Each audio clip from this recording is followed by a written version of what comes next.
દાદા નવકાર મંત્રમાં ત્રિમંત્ર છે. ત્રિમંત્રમાં સર્વ પાપ પણાસણો આવે છે, સર્વ પાપ નો નાશ કરનાર. તો પછી ભોગવટા વગર નાશ થઈ જાય કર્મો મંત્રો ત્રિમંત્રમાં સર્વ પાપ પણાસણો આવે છે ને, ભોગવટો થાય ને. હા પણ ભોગવટો તમે અહીંયા ચાર મારી જોડે રહ્યા હોય ને હા તો તમારે કર્મ ભોગવટો થયા જ કરવાનો, પણ તે ભોગવટો હલકો થઈ જાય મારી હાજરી. એવું શ્રીમંત્રી ની હાજરીમાં બહુ ફેર પડી જાય. તમને બહુ લાગે નહીં અત્યારે. જેમ એક માણસ ને જ્ઞાન ના હોય તેમ 4 દાડા જેલમાં ગાલો તો કેટલું અકળામણ થાય, અને જ્ઞાન હોય તેમ જેલમાં ગાલો હે એનું કારણ છે ભોગવટો એનો જ છે. ભોગવટો અસર ના પડે.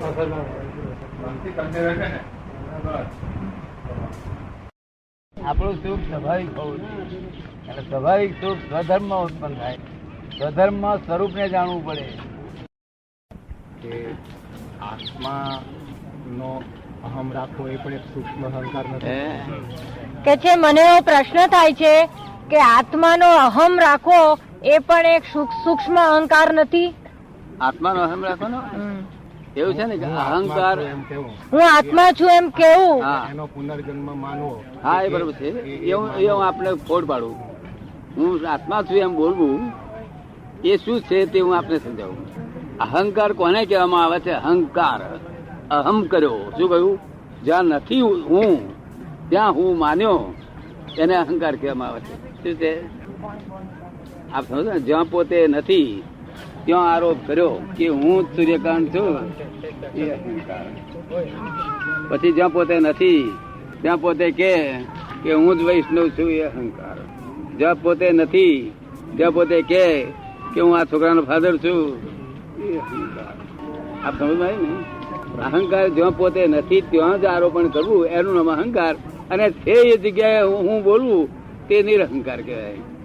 સમગ્ર જે ચેતન તત્વ છે એ ચેતન તત્વનો એક ભાગને જુદો પાડી અને એમાં આપણા આત્માનું આરોપણ કરી અને એનો જ પુનર્જન્મ થાય છે નવા શરીર ધારણ કરીને, એમ માનવું એ તો એક સમગ્ર ચેતન તત્વનો ભાગ છે. એને જુદો પાડી અને એ જ એક એન્ટાઇટી રૂપે નવા શરીર ધારણ કરે છે એમ માનવું, એમાં મને કોઈ લોજિકલ ફેલસી લાગે છે.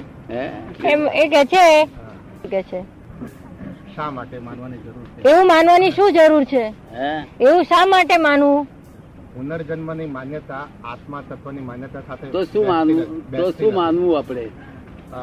પુનર્જન્મના સિદ્ધાંતને માનવાની કોઈ જરૂર નથી. બરોબર છે. કે પુનર્જન્મ લેટ ગો કરી બાજુ એ મૂકીએ, સેટ સાઈડ કરીએ, પણ તો શું માનવું એને બદલે એ આપણે ઠીક લાગે એ વાત કરું ને. સમગ્ર જે ચેતન તત્વ છે એ ચેતન તત્વનો એક ભાગ આ શરીરમાં બંધાયો, પાછો પેલા ચેતન તત્વમાં જતો રહેવાનો છે. એ કે છે પછી એ જ એનું જ વ્યક્તિત્વ જુદું માનવું એવી શા માટે કોઈ ના માને તો બહુ ઉત્તમ વસ્તુ છે. વ્યક્તિત્વ જે જુદું માનતો નથી તેને આ દુનિયામાં કશું કરવાનું બાકી જ રહેતું નથી. આ બધું જ હું છું એમ માનવામાં આવે. પુનર્જન્મની કોઈ માન્યતાની જરૂર નથી. જો બધું હું જ છું એવું જો ભેદ ના લાગે, કોઈ પણ જાતનો ભેદ ના લાગે, તમારું કશું કાપે અને તમને એમ જ લાગે હું જ છું, તો પછી વાંધો જ નથી. પછી થઈ ગયું છે, પૂરું છે. ભૌતિક સ્વરૂપની વાત નથી કરતો હું, ચેતન તત્વના સ્વરૂપની વાત. વ્યક્તિઓ જુદી છે ના, ચેતન સ્વરૂપની તો વાત જુદી છે. ચેતન તો એક જ પ્રકારનું છે. જેમ અહીંયા 5 લાખ લગડીઓ મૂકી હોય લગડીઓ, પણ આફ્ટર ઓલ લોકો શું કે સોનાનો ઢગલો છે. શું કે સોનું જ છે, બધું એક જ સ્વભાવનું સોનું છે. ભલે લગડીઓ જુદે જુદી રૂપે એમ થાય, ગણતરી કરે તો કરી શકાય, બધું કરી શકાય, પણ બસ છે સોનું આફ્ટર ઓલ. શું એટલે જો કદી આમ જુદું પાડવું હશે તો આના ભૌતિક રૂપે એનો અર્થ જ નહીં. જુદું પાડવું હોય તો પુનર્જન્મ માનવો પડશે, રસ્તે સર ચાલવું પડશે. અને જો સમગ્રતા ચેતન માની અને અભેદભાવ રહેતો હોય તો ગજુ કાપે તો આપણને એમ જ લાગે હું જ કાપી રહ્યો છું, તો વાંધો નથી.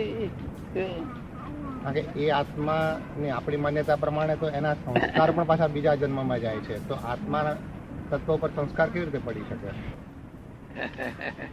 તો આત્મા તત્વની માન્યતાનો વિરોધાભાસ નહીં. માન્યતા નહીં, આ માન્યતાઓ 2 પ્રકારની. એક તો સિદ્ધાંતિક માન્યતા, સિદ્ધ થઈ ગયેલી વસ્તુ જો, અને આગળ પાછળ સાયન્ટિસ્ટો એવી જ વસ્તુ સિદ્ધ કર્યા કરે. સિદ્ધાંતિક માન્યતા શું છે કે આ જગત પ્રવાહ રૂપે છે. પ્રવાહ રૂપે એટલે સંસરણ થયા જ કરે છે, નિરંતર પરિવર્તન થયા જ કરે છે. એ એટલે ડેવલપ થયા જ કરે છે. જીવનું ડેવલપ થતું અનંત અવતાર થી ભટક. ખરેખર આ સિદ્ધાંતની વાત કરું છું. ના માનવું એ ડિફરન્ટ વસ્તુ છે. એ સિદ્ધાંત પ્રૂફ થયેલી વસ્તુ છે. પછી બીજી આપણે બીજો રસ્તો ખોરી કાઢવો હોય જડે, અને ખોરી કાઢવો હોય તો આપણે એને નાય ના કહેવાય. તો બાકી મૂળ સિદ્ધાંત આ પ્રમાણે છે. તમારું શું કેવું છે, કઈ બાજુ જવું સારું છે? સંસાર હરકત રૂપિયા હરકત કરતા થઈ પડે કોઈ વખત? એવા પ્રશ્નોના બહુ સ્વાભાવિક ઉત્તર મારી પાસે નથી, પણ હંમેશા ઈચ્છા રહે છે જાણવાની, હું કોણ છું એ જાણવાની ઈચ્છા રહે છે. એ જાણવાની ઈચ્છા રહેશે. એ તો જાણવું જ જોઈએ. તો પછી તમારે કઈ વાંધો નથી. પછી તમે આ દુનિયામાં કશું તમારે જવાની જરૂર નથી. બધું સમગ્ર ચેતન થઈ ગયું. તો હું કોણ છું એ જાણ્યું ત્યાંથી સમગ્રતા થઈ ગયું. આ તો હું જ્યાં સુધી હું સૂર્યકાંત છું અને આ બાય નો ધણી થયું ને આ છોકરાનો ફાધર થયું, જ્યાં સુધી આ રોંગ બિલીફો છે એ જ્યાં સુધી રોંગ બિલીફો ફ્રેક્ચર ન થાય અને રાઈટ બિલીફ બેસે નહીં. એક ફરો રાઈટ બિલીફ બેસી ગઈ એટલે પોતાના સ્વરૂપનું સમજણ બેસી ગઈ એટલે કામ થઈ ગયું. આ જે દ્રષ્ટિ છે અત્યારની દ્રષ્ટિ, એ દ્રષ્ટિ ઊંધું લઈ જાય છે. સ્વરૂપ તરફ દ્રષ્ટિ નથી, સ્વરૂપથી અભોધિક દિશામાં દ્રષ્ટિ છે. તો એ દ્રષ્ટિ ફેરવી આલે જ્ઞાની કે this is not correct, this is correct. શું કહ્યું? મારો પ્રશ્ન એ છે, મારો પ્રશ્ન ખાસ કરીને પુનર્જન્મ ઉપર અવલંબે છે. પુનર્જન્મના સિદ્ધાંતને કે આ વ્યક્તિત્વ, આ શરીર અને એની અંદર રહેલો આત્મા, એ આત્મા તે જ સ્વરૂપે બીજું શરીર ધારણ કરશે એમ જે ગીતામાં લખેલું છે કે બીજા કપડા જેમ ધારણ કરે એ રીતે. તો એમાં ભૌતિક શરીરનું આરોપણ આત્માને થાય છે એવું મારા મનમાં બેસે છે. અને એમ લાગે છે કે આ તો ભૌતિકવાદની દિશામાં આપણે જઈએ છીએ. પુનર્જન્મનો સિદ્ધાંત બહુ આધ્યાત્મિક છે એવું મને લાગતું નથી. શું કે છે બેન? આ વિરુદ્ધ છે. ક્યાંય વિરુદ્ધ એ બેસતું નથી મનમાં. વિરુદ્ધ છે જ. જો કારણ કે આત્માને આવરણ એટલે શું કે આત્મા તો નિરાવરણ જ છે પહેલેથી. આજે એટલી જ શક્તિ છે, પહેલા એટલી શક્તિ હતી. એનું એ જ રૂપ છે. સ્વરૂપમાં કઈ ફેરફાર થયો નથી. આપણે સ્વરૂપ થી આગા ગયા છીએ. શું થયું છે? આપણે એને નહીં ઓળખવાથી સ્વરૂપ નથી આગા ગયા છે આવડી દ્રષ્ટિમાં. એટલે આપણે પાછા આવવું પડશે. પાછા આવીશું એટલે તે જ છે. તો એ આપણી સમજમાં આવ્યું. આપણે પાછા આવવું પડશે. અત્યાર સુધી જે માન્યતાઓ રોંગ માન્યતાઓ ભેગી કરી છે એ રોંગ માન્યતાઓ બધી ફ્રેક્ચર કરી પાછા આવીને રાઈટ બિલીફ બેસાડવી પડશે. એટલે તરત જ હાજર થઈ જાય છે. તેનું તે જ સ્વરૂપ છે. અનંત અવતાર થયા પણ આત્મામાં એક અંશ પણ ઘસાયો નથી કે અંશ પણ શક્તિ ઘટી નથી. આત્મા આ શરીર જે છે, આ જે બોડી છે તે સચરાચર રૂપ સ્વરૂપે છે. કયા સ્વરૂપે છે? સચરાચર. એટલે જે આત્મ વિભાગ છે, ચેતન વિભાગ છે એ અચળ છે. અને જે ચેતન નથી, ચેતન સિવાયનો બીજો ભાગ છે એ સચર છે. સચર છે મિકેનિકલ છે. શું છે? સચર એ મિકેનિકલ છે. અચળ એટલે મૂળ વસ્તુ છે. અચળમાં છે તે સહેજે ચંચળતા કે એમાં લેપાયમાન પછી કશું હોતું નથી. આ બધું જ ચંચળમાં છે. જ્યાં સુધી ચંચળમાં તમારું સ્વરૂપ માનો છો, હું જ છું આ સૂર્યકાંત અને આના ફાધર છું અને દેહાધ્યાસ છે, ત્યાં સુધી છે તે આ ચંચળતા આ સ્વરૂપમાંથી ખસવું પડશે અને અચળ સ્વરૂપમાં આવવું પડશે. એક જ્ઞાની પુરુષ પોતે રિયલાઇઝ કરી આપે આપણને અને રિયલાઇઝ આપને અનુભવ થાય.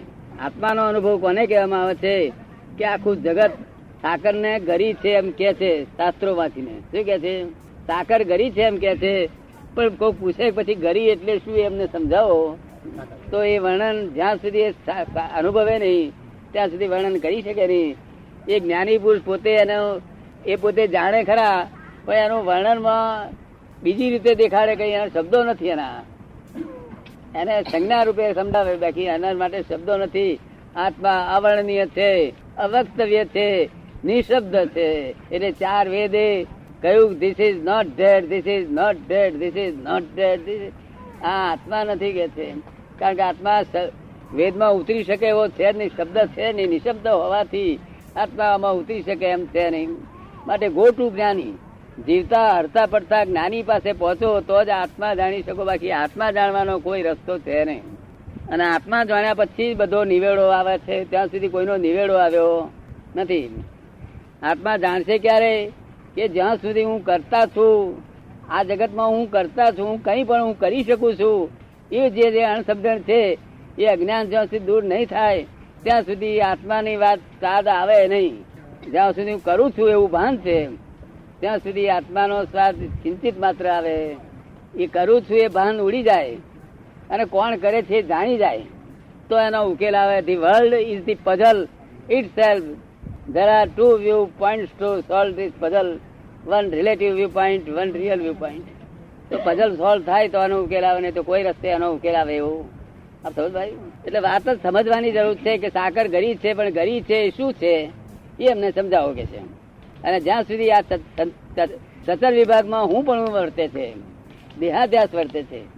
આ સતર વિભાગ એ દેહ છે અને દેહ, મન, ચિત્ત, અહંકાર અને અંતસ્કરણ બધું ભેગું છે.